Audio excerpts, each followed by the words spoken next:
चुड़ैल अपनी बेटी अप्सरा के साथ रहती थी। अप्सरा बहुत ही अच्छी और शांत स्वभाव की थी। चुड़ैल को इंसानी मांस खाने का बहुत शौक था। वो अक्सर गांव में से ही किसी आदमी को उठाती और अपने घर पर लाकर मारकर खा जाती। उसकी इस आदत से अप्सरा बहुत नाराज रहती थी। एक दिन चुड़ैल गांव वाले को उठाकर लाती है। आज तो बहुत ही मोटा और तगड़ा शिकार मिला है। आज मजा आ जाएगा इसे खाने में। चुड़ैल की बात सुनकर गांव वाला कहता है,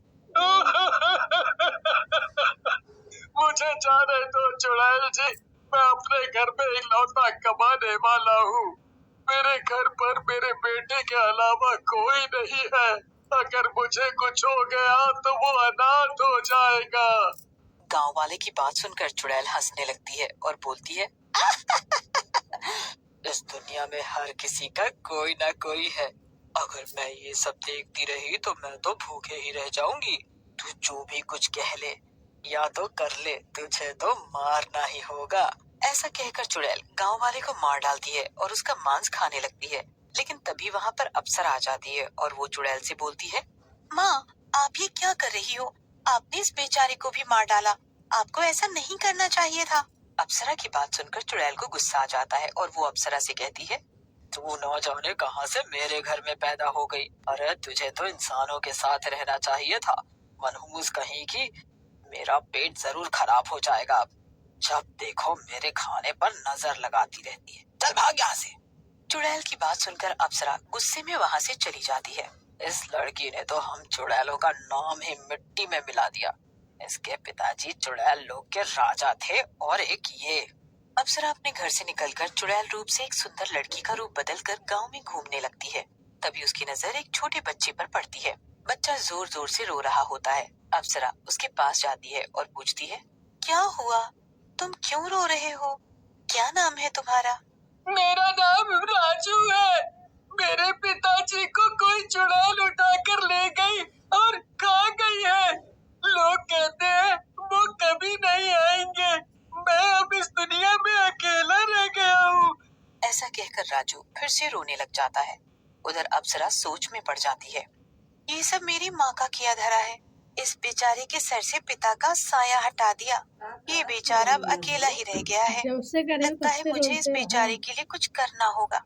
अप्सरा को सोच में देखकर राजू अप्सरा से बोलता है, आप चिंता मत करो बहन, मैं आपसे कोई मदद नहीं मांगूंगा। आप चली जाओ और मुझे मेरे हाल पर छोड़ दो।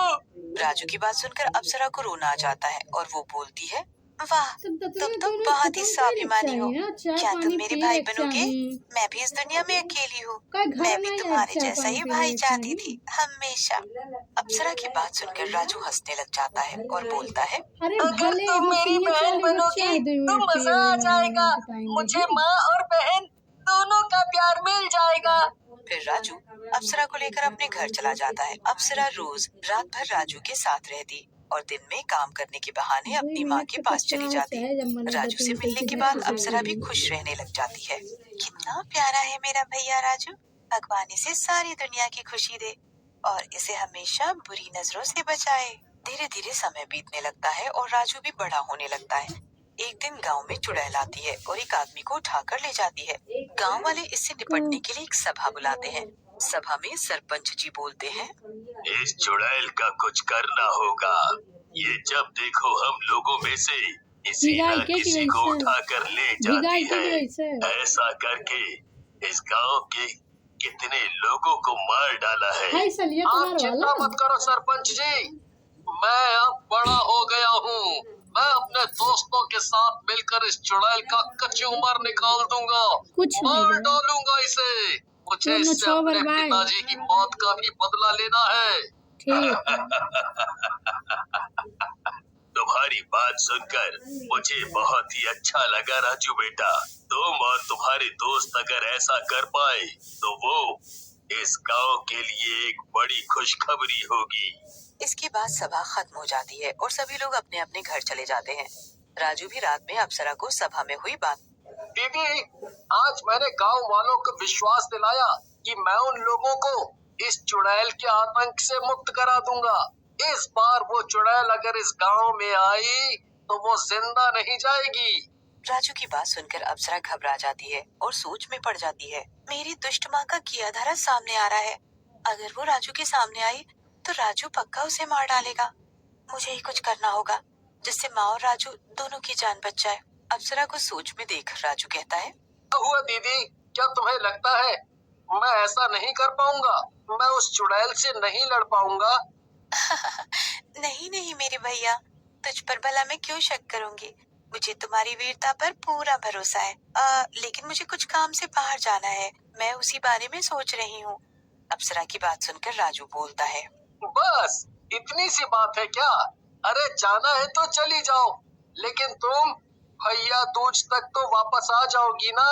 मैं तुम्हारे बिना बिल्कुल अकेला हो जाऊंगा। हाँ। अरे मेरे बहादुर भाई, रोने भी लगता है। अरे आ जाऊंगी आ जाऊंगी, आऊंगी नहीं तो कहाँ जाऊंगी। इसी दिन के लिए तो बहनें जीती हैं। तू चिंता मत कर, जैसा भी हो मैं भैया दूज के दिन तुझे यहीं मिलूंगी।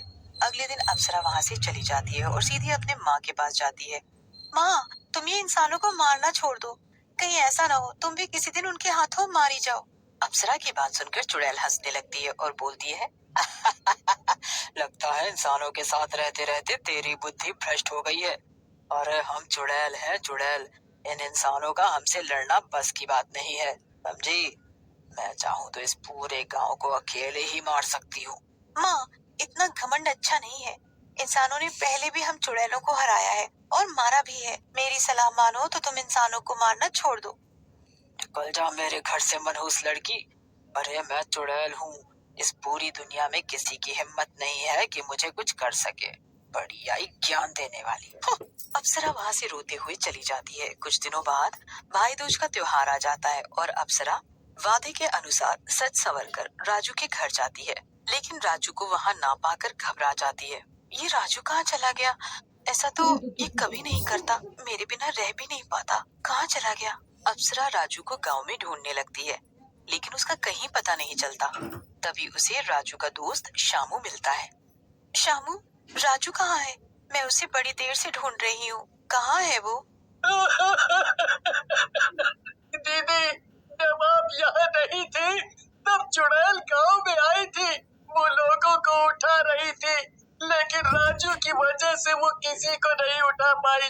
लेकिन आखिरी में राजू उससे लड़ते लड़ते बेहोश हो गया और चुड़ैल उसे उठा कर ले गई। न जाने राजू किस हालत में होगा। तुम चिंता मत करो शामू, राजू को मेरे रहते मौत छू भी नहीं सकती। वो मेरा भाई है। आज का भाई दूज हम दोनों भाई बहन साथ में मनाएंगे।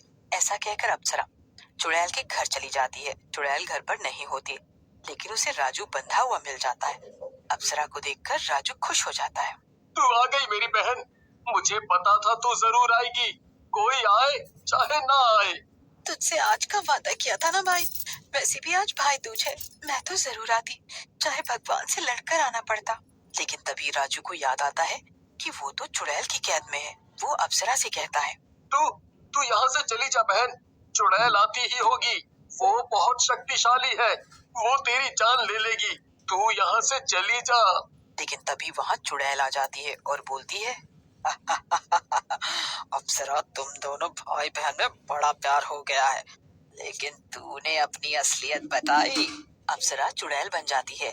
अप्सरा चुड़ैल को बोलती है, रुक जाओ माँ, अगर तुमने राजू को छुआ भी तो मैं भूल जाऊंगी कि तुम मेरी माँ हो। लेकिन चुड़ैल अप्सरा की बात नहीं सुनती और राजू को जोर से पटक देती है। पटकने की वजह से राजू के हाथ खुल जाते हैं। उधर अप्सरा गुस्से में चुड़ैल पर वार करती है। चुड़ैल दूर जाकर गिरती है। माँ, मैंने कहा था ना तुम्हें, मेरे भाई राजू को मत छूना। राजू हाथ खुलते ही एक त्रिशूल उठाता है और चुड़ैल की छाती में गाड़ देता है। चुड़ैल वहीं मर जाती है। चुड़ैल के मरते ही अप्सरा वहाँ से जाने लगती है। तभी राजू बोलता है, जा रही हो बहन, भाई को टीका नहीं लगाएगी? मैं तो तेरा वही राजू हूँ। फिर दोनों भाई दूज मनाते हैं और फिर से साथ में रहने लगते हैं।